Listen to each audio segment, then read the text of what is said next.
wigeze wumva iby'umuhango witwa gukuna? Gukuna se ni iki? Bikorwa gute? Muri iki kiganiro tugiye kubagezaho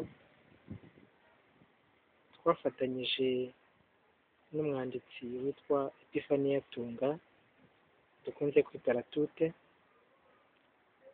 wadufashije mu gutegura iyi nkuru.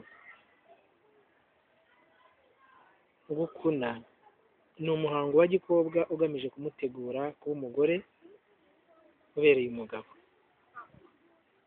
Hano abishyira mu rwenya ngo nyiranaka nyamara yaryoshya inzoga. Utangira umukobwa ari umwangavu w'imyaka 13, 18 kuko umubiri uba utarakomera atarajya mu mihango ya gikobwa. Ariko ko amajyambere yihutana n'imirire myiza, usanga hari abana bajya mu mihango bafite imyaka 9 cyangwa 10. Byaba byiza ba nyina wabo na ba nyirasenge, bakuru babo ndetse na ba nyina, mvuze ndetse na ba nyina kuko imiryango myinshi usanga ba nyina b'abakobwa batinya kubibaganiriza, bagahitamo kubateza abo bavuzwe hejuru. Ubwo uwo bishobokeye nyine na nyina yabimuganiriza. Mu gihe cyo hambere uwo muhango wakundaga kubera mu gasozi nko mu gashyamba, abakobwa bitwaje kujya guca imyeyo, na cyane ko hateye imyeyo ya ruzungu ngo ugiye gutashya kandi mukoresha kwiziniyeri. Upfa kuba ufite ibikunisho byawe, wanabikora mu rugo, mu cyumba uraramo cyangwa n'ahandi uba warateguye icyo gikorwa.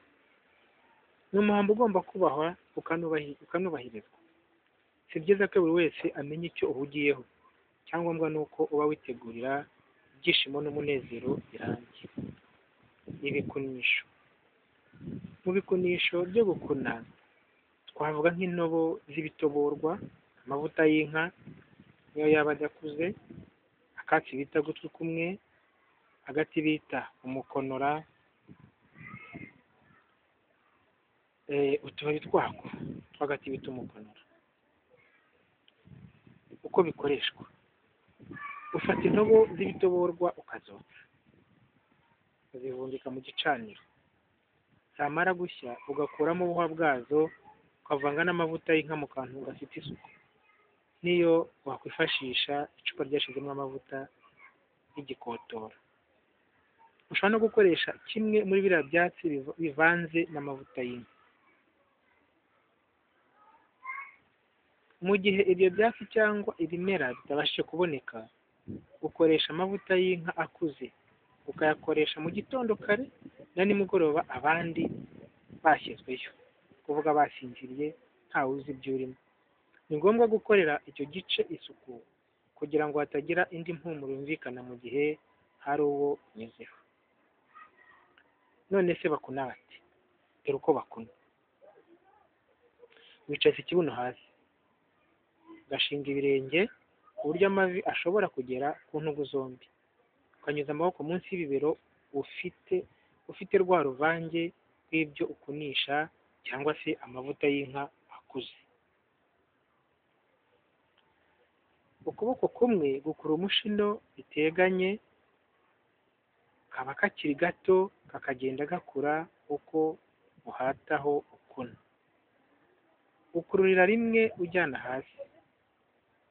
Mu ntangiriro birababaza ndetse rimwe na rimwe ukumva wabireka. Ari nayo mpamvu abakobwa bakunira hamwe barenze umwe kugira ngo batizanye umurindi.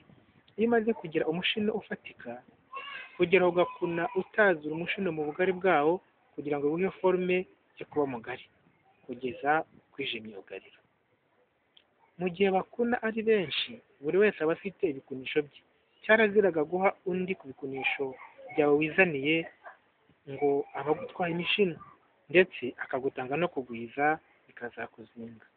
Cyokora ariko mwashoboraga gufashanya babiri, umwe agakuna mugenzi we ku mpungenge zo gutinya kwibabaza. None se umushino muremure ureshya gute? Dore igipimo cy'umushino rero.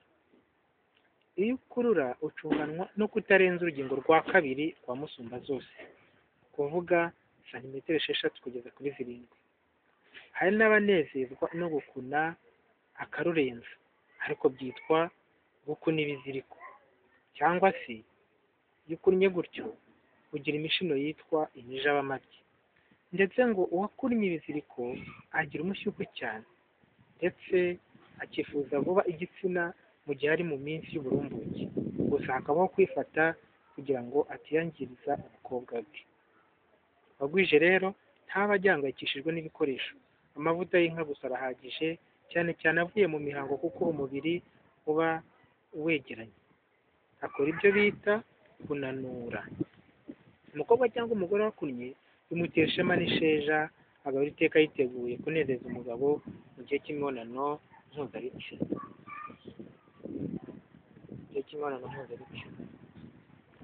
Bidasobanuye ko utarakunnye amusenda. Afatanya kurwubaka kandi ntibabuza kunezererwa icyo gikorwa. Akarusho gusa ni uko umugore wakunnye areta vuba kandi akihuta mu kunyara no mu gusohora, bigatuma ndetse bifasha umugabo we kumva ko atarimo kuruhira. Amunezeza cyane iyo baharuranye ikivi batangiranye, kuvuga iyo bose barangirije kimwe.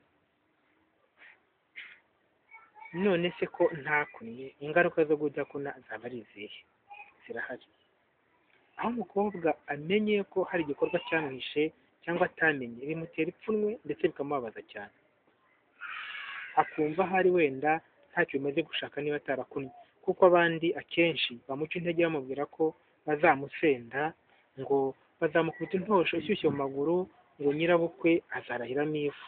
Kandi koko nibyo, kera ibyo ngibyo byarakorwaga, nubwo bigaragara nk'urucantege, ariko bamwe mu ba kera barabikoraga.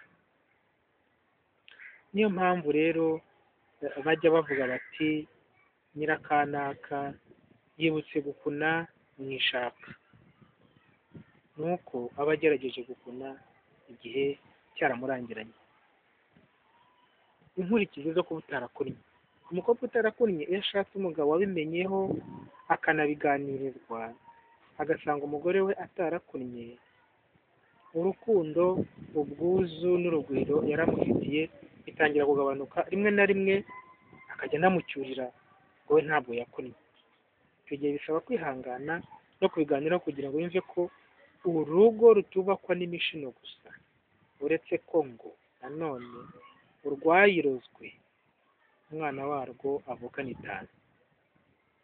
Bihumira ku mirari rero iyo umugabo asanze umugore we atanyara, ntarabihangana ntibinamenyekane, ariko hari n'undi wumva ko atashatse kubera ko umugore atanyara cyangwa adafite imishino.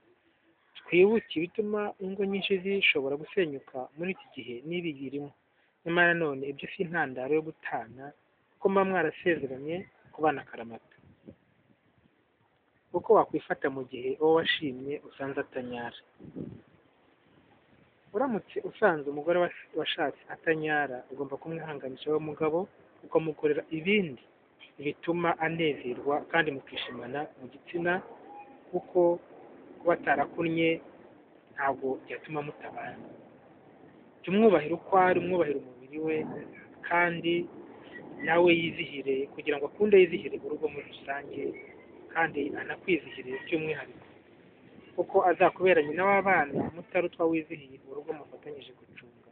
Azagukunda gukundwa akaze, akubahira icyo wamubyaye, icyo wamwubahiye. Azagutura ibihozo uhora umushaka, aho uri umwenyura uti ngwino simbi byandukiye bose. Iki kiganiro kandi mwagisanga no kuri site yitwa www.igituba.org, ukandikaho byerekeranye no gukuna. Nongeye gushimira Epifani Yatunga, dukunze kwita Gatute, wadufashije mu gutegura iki kiganiro, tukanagishyira kuri site ya igituba.org. Murakoze. Yari Bangandiki wabaganirizaga kuri uyu muhango wo gukuna.